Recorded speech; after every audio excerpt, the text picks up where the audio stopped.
Viimeksi katsomme, miten Feedlabin Fivaren dataa voidaan Excelin avulla hakea. Exceliä ei ruveta tässä käymään läpi. Oletetaan, että se on kaikille jollain tavoin tuttu. Käydään vaan läpi se tapa, millä me tietoa sieltä Fivaresta Excelin haetaan. Ja tässä meillä oli tämä lohkokaaviokuva Fivaren systeemistä, järjestelmästä. Ja täällä meillä oli tämä Kraten tietokanta ja sitten meillä on tämä Quantum Leapin rajapinta tässä. Eli nyt tänne Tamkin Tite-verkon virtuaalikoneelle on tehty pieni applikaatio, mikä käy Quantum Leapin kautta kyselemässä näitä tietoja. Eli se applikaatio toimii tuolla virtuaalikoneella ja käy aksessoimassa sitten tätä dataa täältä. Ja virtuaalikoneelle päästään tämän remote desktopin kautta, eli osoitteesta 172.16.101.200 tämä virtuaalikone löytyy ja se käyttäjätunnus on robo.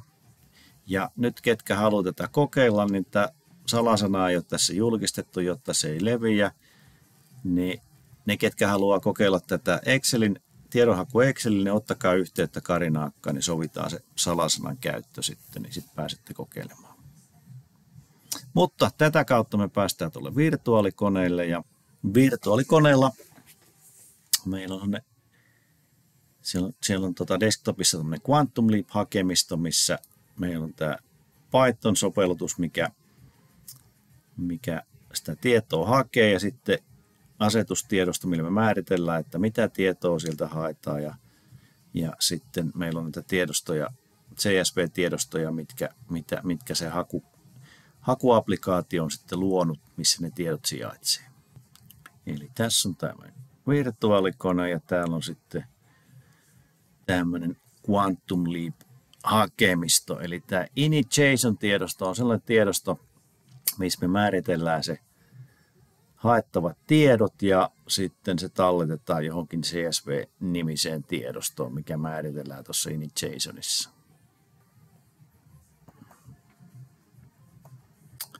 Eli jos me avataan tuo init.json-tiedosto, niin täällä on, ja ensimmäisellä rivillä kerrotaan, että minkä nimiseen tiedostoon ne tiedot, mitatut tiedot talletetaan. Sitten nämä on kiinteitä tietoja, millä määritellään, että mistä me se tieto haetaan. Näitä ei tarvitse muuttaa. Mutta sitten täällä on määritelty tämä signaali tällä Fivaren formaatilla. Eli tässä tapauksessa se on äänenpaine, mikrofonisignaali SP22. Ja sitten me määritellään täällä aika milloin miltä ajalta me sitä tietoa halutaan. Ja muistakaa, tämä on GMT0-aikaa, eli vähennätte tästä ajasta sen 2 tuntia, niin saatte sen oikein ajan. Tai sanotaan, että oikeasta ajasta vähennätte 2 tuntia, niin te saatte sitten, määrittelette tänne sen vähennetyn ajan, niin sitten se tulee tätä normaali Suomen aikaa se haettu tieto. Eli tässä tapauksessa tähän kun lisätään 2 tuntia, niin tämä on Suomen aikaa haettua tietoa 14.35 ja 15.30. Nyt sitten täällä muun muassa oli tätä tietoa, eli tämä on nyt sitä tietoa, tässä CSV, tämä on haettu, tämän se Python-sovellutus on hakenut sieltä Fivaresta, eli täällä on muun muassa tämä äänenpainelukemat ja signaalit näkyy tässä, eli tämä on sitä Fivaresta haettua tietoa nyt sitten CSV-tiedostossa.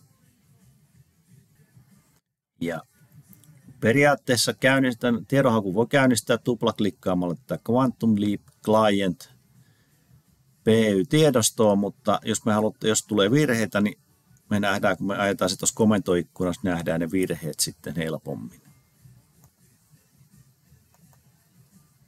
Avataan tuo komentoikkuna ja sitten mennään tuonne oikeaan hakemistoon. Eli nyt ollaan tuolla Quantum Leap Client hakemistossa ja sitten voidaan vielä katsoa, että onko siellä, minkälaisia tiedostoja siellä on. Ja siellä on tuo Quantum Leap Pythoni sovellutus, mikä suorittaa sen tiedon hakemisen sitten. Ja tuo Python-skripti ajetaan kirjoittamalla Python ja sitten toi quantumleap.py ja sen jälkeen tämä promptaa tähän nämä haetut tiedot, ne näkyy tässä näin ja sitten jos siellä tulisi jotain virheilmoituksia, niin ne näkyisi tässä näin sitten.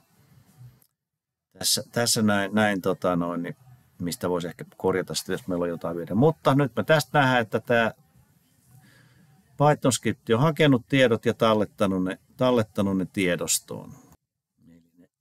Haetut tiedot talletettiin tässä tapauksessa nyt tähän tiedostoon sp22 demo CSV. Täällä on nyt ne haetut tiedostot. Nyt me nähdään, että täällä on jäsennelty nämä, eli täällä on pilkulla eroteltuna nämä eri tiedot, mitä siellä on aikaleima ja mittaustieto. Ja sitten nämä on tietysti vakiotietoja, nämä signaalinimet. Ja nyt seuraavaksi me siirretään tämä Exceliin, eli sitten käynnistetään Exceli tuossa toisessa koneessa. Eli Excelistä on tämä data.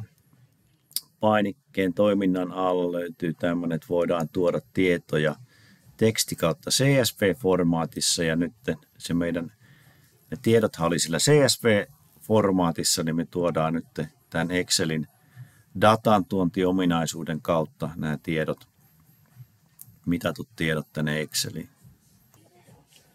Eli valitaan Excelistä tuo data ja sitten from CSV ja sitten meidän pitää kertoa se, mikä tiedosto me sieltä otetaan ja tässä tapauksessa se on tämä SPS2 Demo 2 CSV-tiedosto, joka me halutaan sieltä ja importetaan se tuosta noin ja sitten tuossa ladataan se noin ja nyt meillä on ne tiedot on täällä.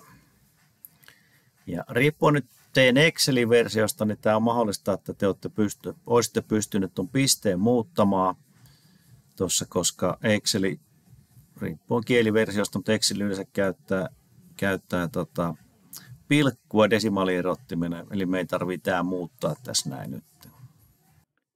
Painamalla Ctrl-H me saadaan Find Replace-toiminnallisuus tänne näin aktivoitua ja nyt me painetaan Replace All, niin sen jälkeen nämä desibelilukemat on nyt pilkulla erotettuna. Ja nyt voidaan tehdä silleen, että kopioidaan tämä tuonne toiselle sheetille, nämä desibelilukemat tästä, niin nämä jää alkuperäiseksi nämä täällä ja tämä aikaleimat ja muut jää tänne sitten talteen.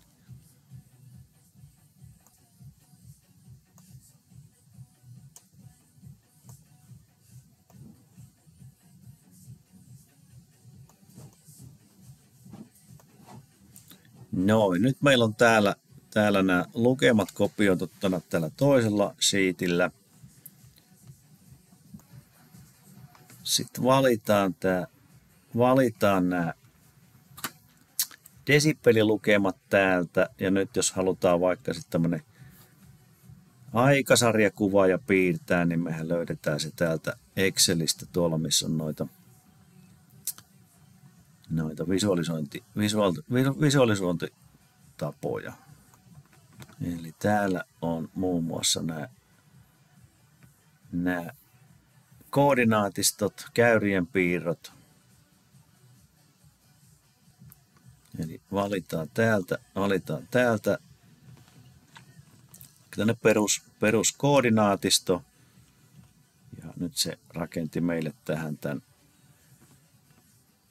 koordinaatiston valmiiksi. Eli meillä on täällä nyt näkyy, no me ei tuotu tähän näin nyt sitä aikaleimaa, sekin voitaisiin tuoda, mutta koska se aikaleima nyt on vakiojaksoilla leimattu tuolla, niin me nähdään tässä nyt, me tiedetään, että tämä aika tässä on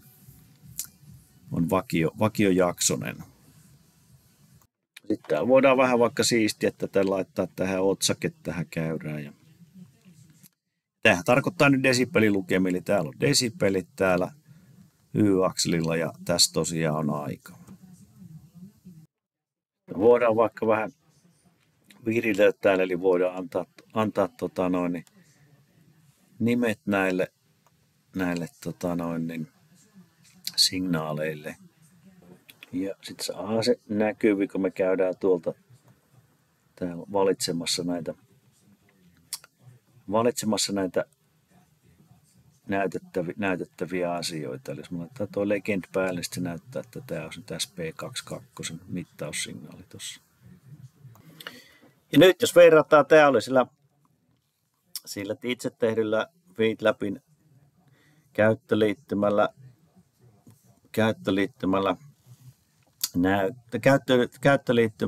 näytetty desibeli-kuvaa ja siitä testitilanteesta, ja nyt tässä on Excelillä haettu sama signaali. No totta kai ne pitää näyttää samanlaisilta, mutta tästä voidaan nähdä nyt, että me voidaan, tässä on 2 erilaista järjestelmää, millä sama data on visualisoitu. Mutta nyt tässä Excelissähän me voidaan sinne lukea eri signaaleiden dataa. Tässä esimerkiksi nyt on vaan tehty tämä yhden signaalin dataa, mutta meillä on sitten mahdollista Excelissä käsitellä sitä dataa omalla tavalla, eli kaikki ne Excelin käsittelyfunktiot tulee sen jälkeen, visualisointi- ja käsittelyfunktiot tulee sen jälkeen sitten käyttöön. Tässä kiinteässä UI:ssähän me ei voida, se vaatii sitten sen soveltuskehittäjän tekemään muutoksia, jotta me saadaan tänne UI:hin muutoksia, mutta Excelissä jokainen voi sitten itse rakentaa sitä toiminnallisuutta tarpeen ja kykyjen mukaan. Nyt olemme käyneet tämän kurssiosion osalta yleistä IoT:stä ja vähän miten Thumbkin FeedLab on rakennettu, mikä on Fivare, ja sitten ollaan käyty esimerkkiä näistä visualisointimenetelmistä, työkaluista, erilaisista työkaluista, mitä FeedLabissa voidaan käyttää.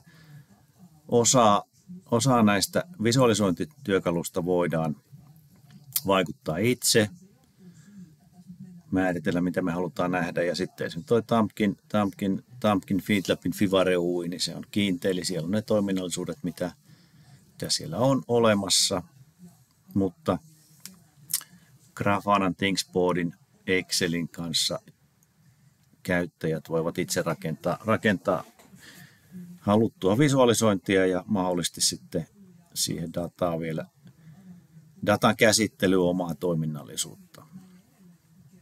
Mutta tässä nämä ovat nyt käyty läpi, ja tämä on tämän osion viimeinen kohta.